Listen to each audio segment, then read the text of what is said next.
ओम शांति। छोटा सा अनुभव है, सुना देता हूँ। एक समय था जब बहुत परेशान थे हम, बहुत ज़्यादा परेशान थे। तो मेरे पिताजी ना रेलवे पुलिस में हैं, आरपीएसएफ में। तो उनकी ना जॉब चली गई। अब जॉब चली गई, हम 3 भाई हैं, तीनों पढ़ते हैं स्कूल में, कॉलेज में। तो ऐसी दिक्कत आ गई कि अब जो हमारी फीस है वो किस तरीके से भरी जाएगी। और इतना बड़ा परिवार, और ऐसा इतने संस्कार ऐसे थे कि हम किसी से पैसा ले भी नहीं सकते, जैसे चाचा से, मामा से माँगने की हिम्मत नहीं होती थी। माँगना तो ऐसा लगता था पता नहीं क्या है ये। तो मैंने सोचा कि अब हमारे साथ क्या होगा? तो मैं ना मंदिर में जाता था साईं बाबा के सेक्टर 7 में हर थर्सडे को। तो अब जब ये सिचुएशन घटी, तो मैं वहाँ पे मंदिर में जाके ना बहुत-बहुत देर बैठा रहता। और मैं सोचता ये हमारे साथ हुआ क्या? और नहाते-नहाते रोने लग जाता। नहा रहा हूँ, नहाते-नहाते एकदम ये वाली बात याद आती। मतलब ऐसा भी समय होता था कि अब मैं मंदिर भी कैसे जाऊँगा? किराए के पैसे भी नहीं होते थे। बहुत ज़्यादा दिक्कत हो गई। अब मेरे पापा सोचते हैं, यार ये लड़के को क्या हो रहा है? चलो जॉब तो गई, कोई बात नहीं, मैं कुछ और भी कर लूँगा। लेकिन ये लड़का मुझे लगता है ये तो ज़्यादा डिप्रेशन में चला गया। अब मुझे लगता था इतनी सरकारी नौकरी इतनी मुश्किल से मिलती है, और जॉब भी अच्छी, पोस्ट भी अच्छी, और सैलरी भी अच्छी, और एकदम ही ब्रेक लग गया। तो मम्मी-पापा सोचते कि इस लड़के को भी कुछ दिक्कत हो गई है। मैं रोता रहता, सोते-सोते रोने लग जाता, पूरे दिन डिप्रेशन में रहता। तो अब मम्मी-पापा सोचते हैं अभी इसका मतलब क्या इलाज किया जाए, इस समस्या से निकलने का क्या इलाज किया जाए? तो मेरी दादी जी है, दादी जी मतलब मेरे पापा जी की मम्मी। तो वो है ना, जब उन्होंने शरीर छोड़ा, तो वो मम्मी को एक बात बोल के गए थे, पापा मम्मी को, कि कभी तुम्हारे जीवन में समस्या आए ना तो ओम शांति के सेंटर ज़रूर जाना। वो जाती थी। तो मेरे पापा मम्मी ऐसी बात कर रहे, कह रहे चलो आज एक बार है ना हम सेंटर ढूँढते हैं कहीं आस-पास, रामा विहार रहते थे हम। क्या पता मम्मी जो बोल के गई उसमें कुछ फ़ायदा हो जाए। तो सेंटर ढूँढते-ढूँढते ना राजीव नगर में किसी ने बताया सेंटर है राजीव नगर में। तो वहाँ पे सेंटर पे गए, तो सेंटर पे सुंदर दीदी मिले, सुंदर दीदी। तो उन्होंने कहा दीदी हम ऐसे-ऐसे आए हैं और हमें कैसे क्या होता है बताओ? तो उन्होंने कहा कोर्स होता है 7 डेज़ का। मम्मी-पापा ने कोर्स किया। कोर्स करने के बाद दीदी से शेयर किया कि एक मेरा बेटा है, वो बहुत ज़्यादा डिप्रेशन में है और मेरी जॉब चली गई, तो ऐसे परेशान सा रहता है। तो दीदी ने कहा उनको मेरे से मिलवाना। तो मेरे से कहा, मैं कहा मम्मी मैं नहीं जाऊँगा वहाँ पे, क्योंकि वहाँ पे ना लहसुन प्याज़ की सब्ज़ी के लिए मना करते हैं, इसलिए मैं नहीं जाऊँगा। और मुझे उस टाइम थोड़ा अच्छा लगता था। तो ऐसे करते रहे फिर मेरा ज़्यादा ही कुछ दिक्कत सी हुई, तो उन्होंने कहा तू आज है ना मेरी एक बात मान ले, मेरे साथ चल ले सेंटर पे। कभी कोई बात मत मानियो। ज़बरदस्ती मुझे ले गए। तो मैं जब सेंटर गया, तो मैंने क्या देखा कि सेंटर पे जाने के बाद दीदी ने मेरे से बस 3-4 क्वेश्चन किए, क्या नाम है? क्या पढ़ाई कर रहे हो? बस इतनी 2-3 बातें करी और मैं वहाँ बैठा रहा, और पापा-मम्मी से बातें करते रहे वो, और मैं घर आ गया। अब घर आया तो मेरे साथ क्या घटना घटी कि जैसे ना हमारा जो रामा विहार वाला घर था, वो बड़ा घर था, तो उसमें सबके कमरे अलग-अलग थे। तो रात को है ना, मैं अकेला सोता था, तो रात को मैं 2 बजे उठा, मेरी आँख खुली 2 बजे, ऐसे ही पानी पीने के लिए, तो मैं ना बहुत डर गया। मैंने क्या देखा कि जो सेंटर पे एक बाबा की फ़ोटो थी, ब्रह्मा बाबा थे, वो आदमी है ना मुझे बैठ के घूर रहा है बहुत बुरी तरह, और इतनी बुरी तरह घूर रहा है कि मैंने सोचा आज ये मुझे ना आदमी मार देगा, और ये कहाँ से आ गया मेरे कमरे में, और ये मुझे इतनी बु ऐसे आराम से बैठ के मुझे कैसे घूर रहा है। तो मैंने बहुत तेज़ चिल्लाया कि मम्मी बचाओ, पापा बचाओ, लेकिन है ना मेरी आवाज़ में साउंड नहीं था। तो मैंने सोचा आज तो अब 2 ही बातें बची हैं, तो मैं यहाँ से भाग जाऊँ, ये तो मुझे मार देगा। मैंने तकिए को पकड़ा कस के और जाके पापा के साथ चिपक के सो गया, रोता रहा। पापा कह रहे तेरे को रात को क्या हो गया था? सुबह उठ के जब मिले, मैं पापा वो है ना जो सेंटर पे जो बाबा था ना बूढ़ा-सा, वो मुझे रात को आया था और मुझे ना घूर-घूर के देख रहा था, और मैं डर गया बहुत ज़्यादा। पापा सोचे इसने कोई सपना-वपना देख लिया होगा। फिर मैं अगले दिन सेंटर गया, अपने आप ही गया। मैंने दीदी को ये बात बताई, सुंदर दीदी को, मैं दीदी ऐसे-ऐसे हुआ। दीदी हँसने लग गई। मैंने कहा, "दीदी मेरे जीवन का है ना, मेरी इतनी सारी उम्र हो गई है, जीवन का सबसे बड़ा डरावना दिन मेरे साथ यही क रहा और मैं बहुत डर गया हूँ।" कह रहे, "कोई बात नहीं, आप बैठो, बाबा के कमरे में बैठो।" तो मैं बाबा के कमरे में बैठा तो बाबा मेरे को वही दिखा, कुछ कहानी समझ नहीं आई। फिर मैंने दीदी ने कहा, "बना ऐसा करो, कोर्स करोगे तो आपकी समस्या खत्म हो जाएगी।" मैंने कहा, "ठीक है।" फिर थोड़ी देर बैठा रहा, थोड़ा-सा अच्छा लगा। फिर 2-3 दिन बाद दीदी ने मेरे को कोर्स स्टार्ट किया। कोर्स स्टार्ट किया तो दीदी ने मेरे को कहा कि ना अभी यहाँ पे ना पांडव में गुलजार दादी आई हुई हैं, क्या आप जाओगे? मम्मी से बोला, तो मम्मी कह रही मैं तो चली जाऊँगी, इसको भी ले जाती हूँ, मम्मी कहा इसको भी ले जाओ। तो उस टाइम आज से 16 साल पहले की मैं आपको बात बता रहा हूँ, इतनी भीड़ नहीं होती थी। तो गुलजार दादी से हमने राखी बँधवाई, गुलजार दादी ने मेरे को टच किया, राखी बाँधी और मम्मी को भी राखी बाँधी और उस टाइम हमारे मेरे मम्मी को मैंने कहा, "मम्मी सब तो पैसे दे रहे हैं।" तो मम्मी के पास ₹50 थे। हमने उस ₹50 को वहाँ पे सेवा में मतलब सफल किया। बड़ा अजीब-सा लगा कि यार ये मतलब ₹50 और जाने के लिए पैसे नहीं। इतनी सारी समस्याओं के अंदर-अंदर है ना बहुत ज़्यादा दिक्कत आ रही थी। तो दीदी ने कहा, "अगर तुम्हारे को समस्या से निकलना है तो तुम योग कर लो। योग करने से तुम्हारी समस्या क्या पता खत्म हो जाए।" और है ना ये जो भंडारी है ना, इस भंडारी में आप थोड़ा बहुत सफल करो पैसा डालने के लिए, तुम फिर सब कुछ सही हो जाएगा। तो मैंने क्या किया कि मैं ना योग करता था, बाबा के वहाँ बैठ के बहुत-बहुत देर योग करता था, बहुत-बहुत देर योग करता था। मुझे अच्छा लगता था और कुछ है ना जब नया-नया था तो कुछ अनुभव भी होते थे, बहुत अच्छे-अच्छे।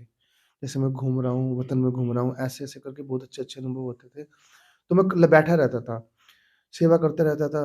फिर कोर्स हुआ तो मुझे इतना अच्छा लगा कि फिर मैं वहीं रहने लग गया काफ़ी देर।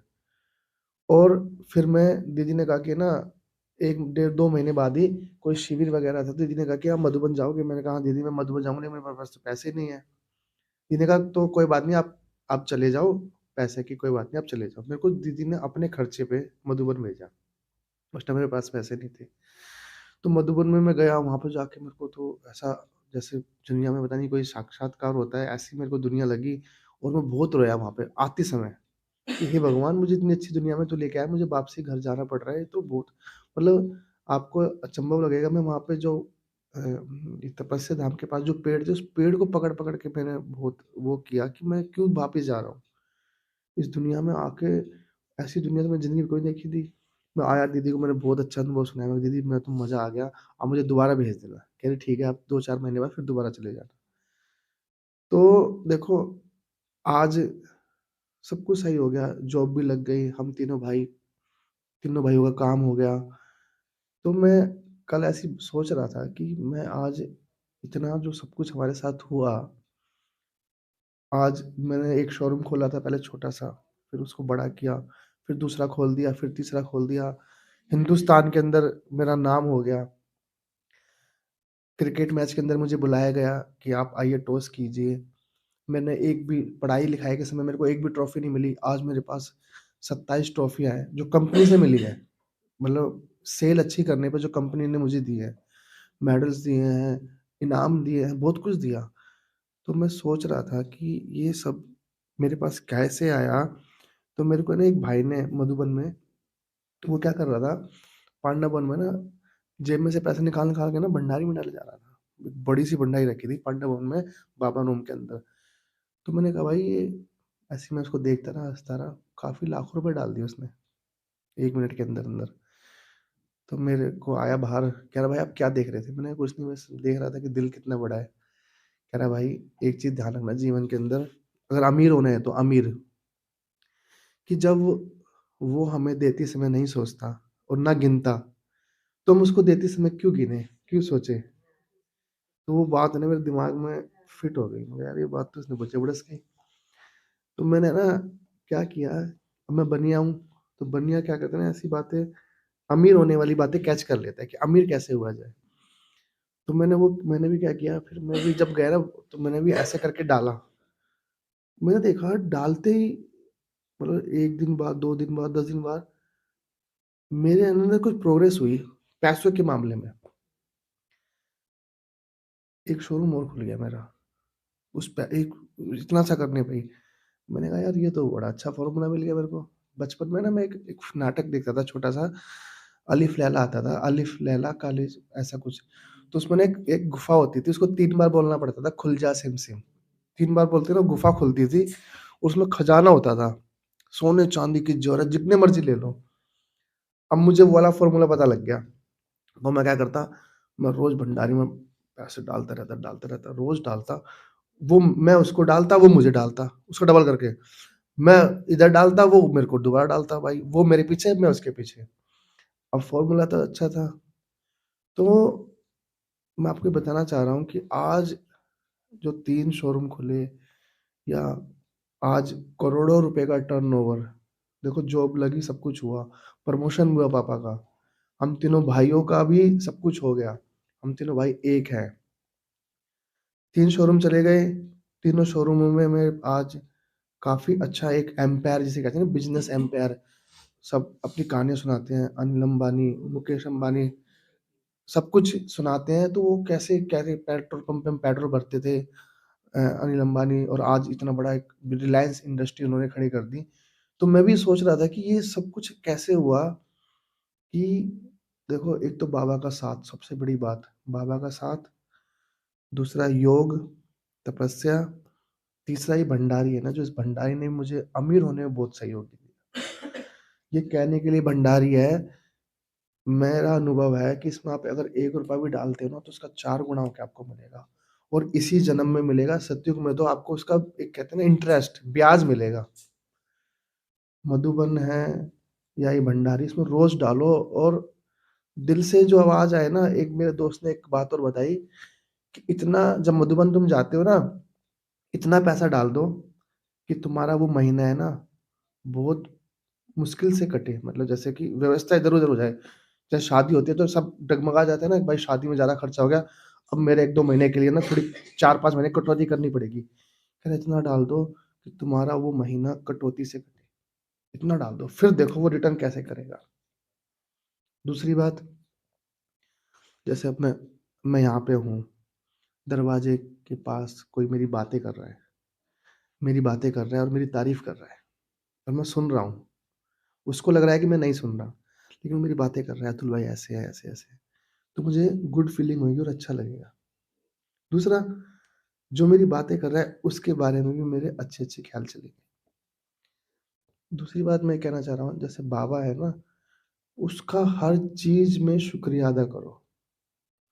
उस हमें लगता है कि वो है या नहीं है, जैसे भी है, लेकिन आपको इतना पता है कि वो है और हमें सुन रहा है। जैसे उठे, बैठे, ये मेरे पास मोबाइल है, इतना महँगा मोबाइल मुझे दिया, इतनी महँगी मेरे पास आज गाड़ी है, सब मेरे पास कहाँ से आया? कैसे मैं यहाँ पे अब तक पहुँचा हूँ? मेरी पढ़ाई-लिखाई ज़ीरो है। मैं अपना रिज़्यूम किसी कंपनी में लेके जाता हूँ, तो शायद कोई मुझे सिक्योरिटी गार्ड भी नहीं रखेगा। नहीं रखेगा क्योंकि मैं 8वीं फ़ेल हूँ। लेकिन आज मैं यहाँ पे हूँ, तो किसकी वजह से हूँ? केवल एक और एक शिव बाबा की। अब शिव बाबा की वजह से हूँ, तो मुझे उसका तो इतना एहसान, इतना हर पग-पग में उसको शुक्रिया और धन्यवाद करना पड़ेगा। तो हर बार, हर चीज़ में, कोई भी चीज़ हम कुछ भी कर रहे हैं, मैं गाड़ी में मेरे पास, मेरे को तो सच में सपना-सा लगता है कि मुझे अभी ऑटोमैटिक वाली गाड़ी जिसमें गियर भी लगाना नहीं पड़ता, जिसकी छत खुल जाती है, सनरूफ बोलते हैं, वो गाड़ी मेरे को मिल गई और सस्ते में मिल गई। कंपनी ने दी, पता नहीं कैसे, क्या समझ में नहीं आया अभी तक मुझे। अभी मैं 1 महीने से चला रहा हूँ, मुझे अभी भी यकीन नहीं हो रहा है। तो मैं गाड़ी में बैठ रहा हूँ, तो उस गाड़ी को भी चुचकार ले रहा हूँ, मगर भाई ये क्या हो गया मेरे साथ? कैसे, क्या सपना-सा लगता है कि सच में यकीन हुआ है कि नहीं हुआ है? तो पग-पग पे उसको शुक्रिया अदा करो, इस भंडारी की अहमियत समझो, खुल जा सिम-सिम वाला जो फ़ॉर्मूला है, वो सच में हमारे साथ साकार हो चुका है। देखो, किसी को एक स्कीम आई थी सरकार की कि आप ₹1,00,000 जमा करोगे तो अगले साल आपको 2,00,000 मिलेगा, लेकिन वो कंपनी भाग गई, कइयों का पैसा डूब गया। लेकिन ये कंपनी भागेगी क्या नहीं, आपको इसी जन्म में, इसी टाइम मिल जाएगा वापसी।